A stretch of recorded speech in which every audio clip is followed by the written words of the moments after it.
Support for How in the Hell Did I Get Here comes from the Coloring Book Coach. Did you know it's possible to heal your heart and more through coloring and the support of the Coloring Book Coach? Visit thecoloringbookcoach.com for your free coloring book.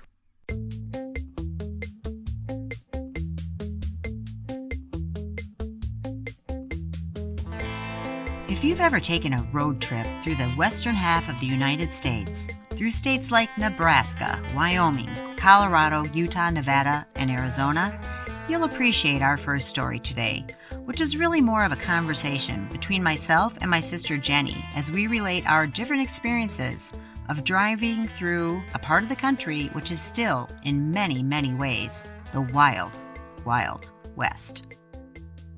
Then, my sister Erin and I reminisce about childhood with a couple of funny stories which also have become part of our family lore. Lastly, we have a sweet short call-in story from my friend, writer, and fellow podcaster, Nicole Rivera, who shares her own How in the Hell Did I Get Here moment from a recent writing conference in New York City. Nicole's amazing podcast is called Stop Writing Alone, and it's a recommended listen. Stay tuned. This is Kim A. Floden, and you're listening to How in the Hell Did I Get Here? As always, today's episode includes swear words.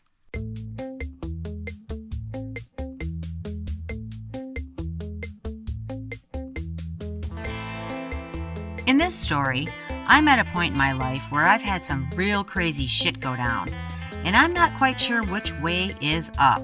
I'm in California on a visit when I find out I'll be driving back home to Iowa with my two wiener dogs, Rex and Dexter.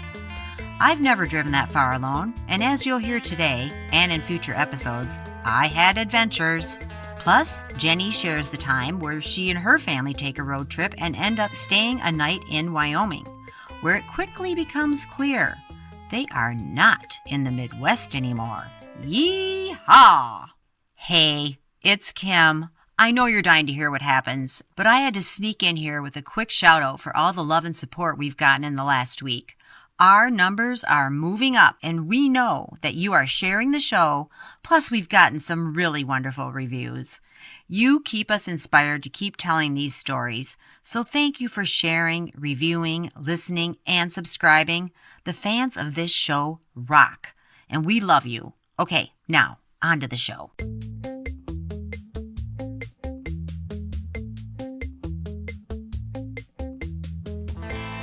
I remember I called Dad from the Donner Pass. I'm like, well, at least I'm not having to eat anybody. So at least I got that going for me right now. Coming across like Nevada, there's spots where it's like, I think I went like 3 hours without seeing another person in either direction. And they're not kidding when they say no services. And I had no cell phone coverage either for a long time. You know, we drove through Wyoming and it was just like that, where you really felt vulnerable. You do. Try being alone with two wiener dogs that don't even add up to 20 pounds. I would think I was listening to podcasts and I just cranked them and I'm just like, okay, please let me live. Yeah. Yeah, that's all you can do is just keep on trucking and just hope you're going to make it. You could disappear so fast. And there is nothing out there. You're completely vulnerable. Yeah. Except for probably dead bodies of the other people that didn't make it. You know, and I remember having heard other people talk about, like, in Wyoming, there's no speed limit. And I'm like, what? That's cray-cray. And then while we were driving across Wyoming, I realized there's no speed limit because you're not going to crash. There's nobody to crash with. It's just you and the road. And that also made sense when we stopped. So we stopped our first night in, I think the little town was called Sundance, Wyoming. And so we get to our pretty crappy little motel room. And Bill and I were like, kids, you're going to be fine, but we're going to run to the liquor store. You know, it's a tiny town. We'll be back in 10 minutes. And they were fine. And we left and like, oh, this is awesome. They have their liquor store is a drive-through window. I'm like, I like this. This is very convenient. So we didn't even have to get out. We got our stuff. And then she's like, do y'all need a cocktail or anything? And I'm like, what? They serve you cocktails through the drive-through window at the liquor store. It's a bar and an off sale. So on and off sale. I'm like, it must be legal. So they encourage drinking and driving. Yeah, we bought drinks and we drove away. What? We bought. Okay. I had a gin and tonic. Bill had a whiskey and water. Was that? This is in Wyoming. Yeah. Okay, our Wyoming listeners, there might be one of you at this point, at this stage of the game. But is this true? Can we go to Wyoming and drive the speed limit and get a drink at the drive-through liquor store? Drive any speed you want. Drink what you want. Oh, God. Yeah. I don't remember that. I just remember coming out, going back east from east to west the first time I drove it, coming over like this huge hill. And all of a sudden, like looking out, and I thought, oh my God, I have left the planet. I'm like, where the fuck am I? This does not look like any landscape I have seen on Earth before. Okay, I think I just went through a portal. I was at the Salt Flats. Oh, have you seen them? No, I have not. And the wind blows like over 100 miles an hour there, like regularly. I stopped there because the dogs had to pee. I thought they were going to be like wiener dog kites. There was like tumbleweeds blowing by them. Their ears and tails were like full on flat, like blowing out in the wind. They're poor Rex had to take a dump in these conditions. I mean, it's like, oh my God, it's so crazy. You should just look it up. It was June, and so everything's like blooming. And all of a sudden I come across this big ridge and I'm like looking out over this landscape. Seriously, I did think, I'm like, okay, at that point in my life, I'm like, portal. I'm like, okay, I've done it. I have achieved my goal. Now what? Where's the way station? Where do I check in for my next mission?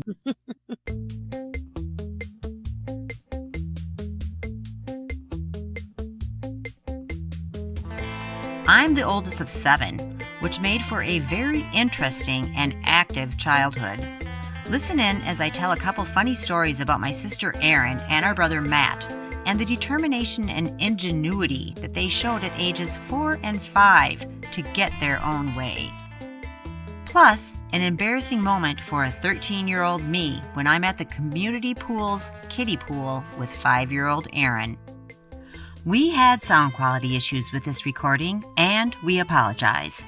So when we were growing up, I think it was when I was in 7th grade, I was about 13, my mom went to work, and she worked, I think, Monday, Wednesday, Friday, and then Saturday, Sunday, every other weekend. So she always worked Monday, Wednesday, Friday, like after school. So I had to come straight home from school because I had 6 brothers and sisters younger than me, and there was a age difference of 11 years between myself and my sister Sky, who's the baby in the family. She was like 2, and then my brother Matt was 3, and then Erin, you would have been like 4 and a half, and Jenny would have been like 5, and then Chris was probably 9, and Carrie was probably 11. It seemed like maybe she worked more in the summer, or maybe I just remember that. But so there was a summer when you and Matt were probably like 4 and 5, maybe possibly 5 and 6. You just did not want to wear clothes. I mean, the streakers. I remember this phase. You just like, we could not keep, and it was like you guys were in it together. It wasn't like you just decided you're not going to wear clothes. No, you and Matt together decided you're not wearing clothes, and fuck it, you're not wearing clothes. So I was like 13 or whatever, and I'm like, this is like at the point of life for this a 13-year-old. Unacceptable. Fucking unacceptable. You're just like, no, not anything to do with anybody being naked, right? It's like horrifying. Right. So you guys were terrible. Like, you were incorrigible. You would always sneak out of the house somehow and get out and like go running around the neighborhood naked. So finally, I think Dad put one of those hook latches on the front door, and fairly high so that up. We couldn't streak.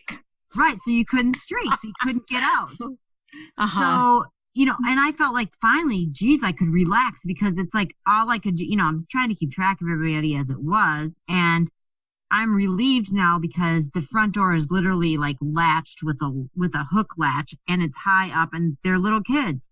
So I'm relaxing probably for the first time in God knows how long, like a couple of weeks probably, because this was going on. So the phone rings. It is our neighbor, like 2 blocks down, and the street we lived on actually was like one huge long block. I think it ran for probably 3 blocks. There was no streets in between it. So as a kid, you could just get on your big wheel or your scooter or your bike or whatever, and you could ride for a long time up and down that street.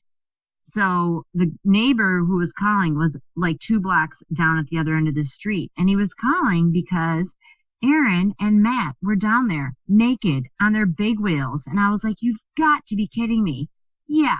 They had pulled the piano seat over to the door. Someone got up on there and popped that freaking lock, and off they went naked on their big wheels. So I was mortified. I had to go down there with like sheets or something and like wrap them around their like superheroes and send their little naked butts back home 2 blocks on the big wheels. So another funny story that happened with Erin when she was little, probably around, again, 4 or 5. We had the pool. Well, it still is in the same spot. From my parents' house, it was just like 3 blocks, easy walk. So the pool was like our escape in the summer. We lived in an old house. We didn't have air conditioning. But the little kids had to go to the kiddie pool. So one day, I don't know where anybody else was, but I was with Erin at the kiddie pool. And again, I was like 13, and I had a like hot crush on one of the lifeguards at the pool. I'm 13, Erin is 5, and we've just arrived at the kiddie pool, where I discovered that the lifeguard on duty is the boy of my dreams, and I've been pining for him all summer long. Stay with us. Hey, it's Kim, and I just want to say that the fact that you are listening just blows our minds. Thanks so much. I also wanted to ask you if you'd like to become a producer on the show. Yeah, you, a podcast producer. How do you do that? Well, you just hop over to patreon.com, search for How in the Hell Did I Get Here, and sign up to support us. There's all different levels over there with lots of fun perks. This is an independent podcast, so when you support us, you are truly helping to produce the show. And it's pretty cool to say that you're a podcast producer, right? Head to Patreon. Make it happen. Back to our story. Again, I was like 13, and I had a like hot crush on one of the lifeguards at the pool. But we get there that day, and the lifeguard, who was probably like, 16 or whatever, is there. Is this going to be embarrassing for me? Possibly. It was embarrassing for me at the time. So we get there, and, Erin's splashing around in the kiddie pool, doing whatever. And the lifeguard that I'm, lusting after is monitoring the kiddie pool that afternoon. And so I'm all like trying to be all like, oh, yeah, whatever I'm trying to do, be attractive in some way, shape, or form. And so I'm sitting there on the edge of the kiddie pool. I have no idea where Erin is at this point because, my eyes are just on the lifeguard. Well, he gets up and starts to walk over to me, and I'm like, oh, my God. It's like the Baywatch scene. Yes. I'm like, all my dreams are coming true. This is it. In 1975. I don't know what year it was, but I was like, it was like a Tiger Beat moment. Yes. Okay. So he's like walking over to me like in slow motion.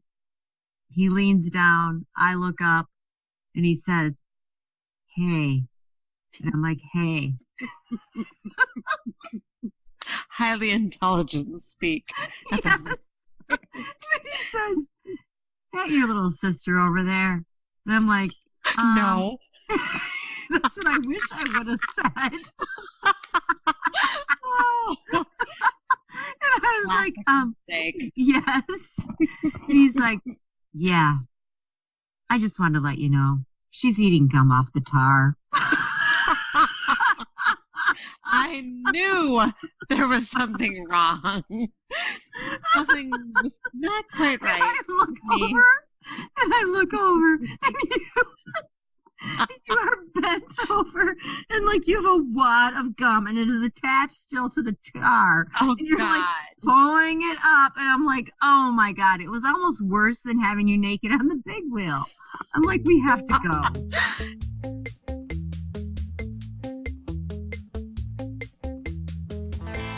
Nicole is wrapping up a very successful writing convention when she runs into a little bit of trouble. Okay, hey guys, it's me with one last check-in from Javits Center from BookCon. I'm right outside the door. I'm leaving, but I just had to give you this hilarious tale of how my day ended up. Just before leaving, I thought it would be nice to buy my son a book since he and my husband could not make it on the last day. So I ran to a booth where I got him a book last year that he loved. I went to buy a book from the same author, and I didn't have my bag with me anymore with my wallet in it. I knew exactly where it was, so I went back downstairs to the panel room where I was for the NaNoWriMo write-in. Ran to the room, ran to the table exactly where it was, and I asked the gentleman sitting there, was there a bag here? And he said, yes. We saw it and we gave it to security. So I went outside and talked to security, and they said, oh, yes. We had called in the bomb-sniffing dog for your bag. We had to, because it was left under the draped tablecloth, and no one spoke of it. So it's the whole, if you see something, say something situation. So here I am in the last hour of BookCon, causing all types of drama for these poor people that were here. Found my way to Lost and Found. There it was. Had to fill out official paperwork and describe the contents of my bag. And then go back and happy ending, got the books for my son. But that's life is me, guys, in case you hadn't picked up already on the ridiculous that keeps on happening.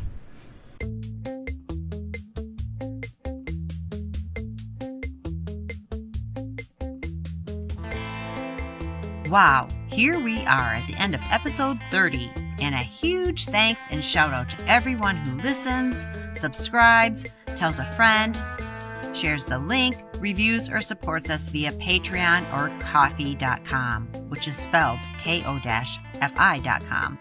You people rock. Thank you so much. We really appreciate you. How in the Hell Did I Get Here is written, produced, and hosted by Kim A. Floden. This week's show features myself, my sister, Jenny Gardner, my sister, Erin Beach, and my friend and fellow podcaster, Nicole Rivera from Stop Writing Alone. Big thanks to her for sharing her story with us today. If you want to share a story with us, call 323-488-3303 and leave us your story, and you might hear it on the air. That's 323-488-3303. Thanks again to our sponsor, The Coloring Book Coach. Find your free coloring book at thecoloringbookcoach.com. Silent Partner creates our theme song and ad music, which we found on YouTube's Creator Library. Meet you back here next week for more How in the Hell Did I Get Here stories. Until then, pay attention, my friends. You just never know when you might find yourself saying, how in the hell did I get here?